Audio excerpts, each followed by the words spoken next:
Ya çekme oraları ya. Anne bütün boklu yerlerin videosunu çekiyor ya. Hayır. Videoyu çekiyor şu an. Şeyi çıkardı. Bulaşık makinesini çıkardı. Onun üstü biraz pis. Biraz mı? Birazcık toz var üstünde, onu çekiyor şimdi. Ne olmuş insanlık hali? Topkapı Sarayı'nın o büyük kapısı var ya, onun üstünde bile bu kadar toz yoktur. He, bana ruh hastası, sen ruh hastasısın.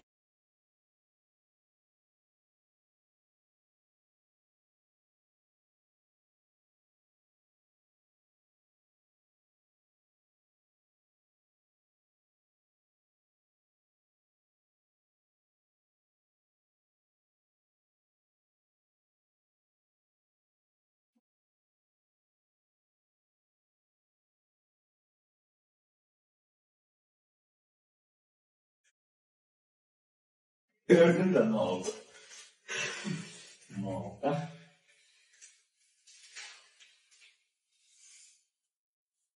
Kadir Bey, ben bu hafta çok iddialıyım. Öylesiye. Herkes benden korkuyor.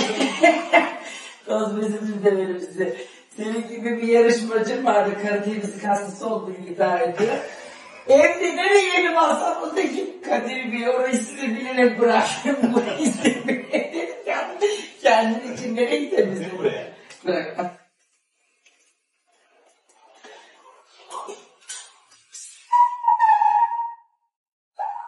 Biraz yanı boş kaldı, ortalamamız lazım. İyi mi? Hadi tamam. Tamam. Şu kovaları al götür beni. Yani şurayı sil.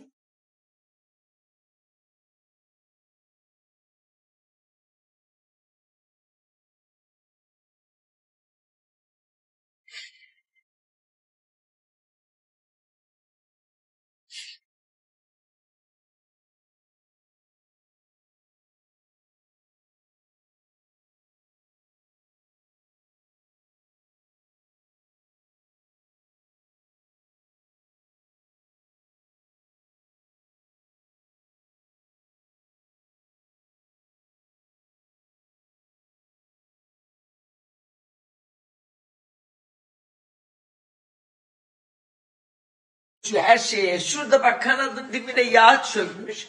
Ekmek Ben pancar. de diyorum ki doydum, kanatları ye, niye ekmek yiyorsun ya batırıp batırıp? Tamam da ben onun sosunu seviyorum.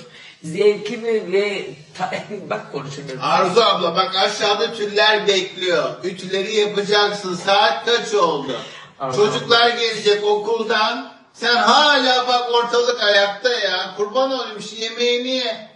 Bir de diyorsun kahve içelim peşine.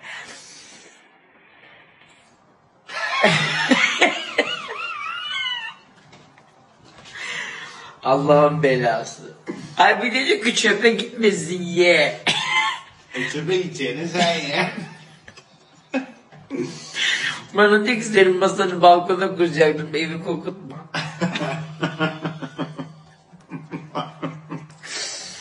Allah'ın belası. Her şeyime karışıyor ya, yemek yememe bile karışıyor.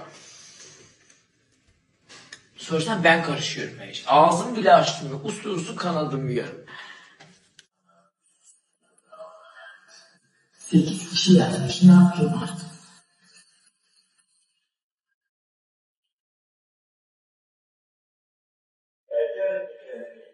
Üç.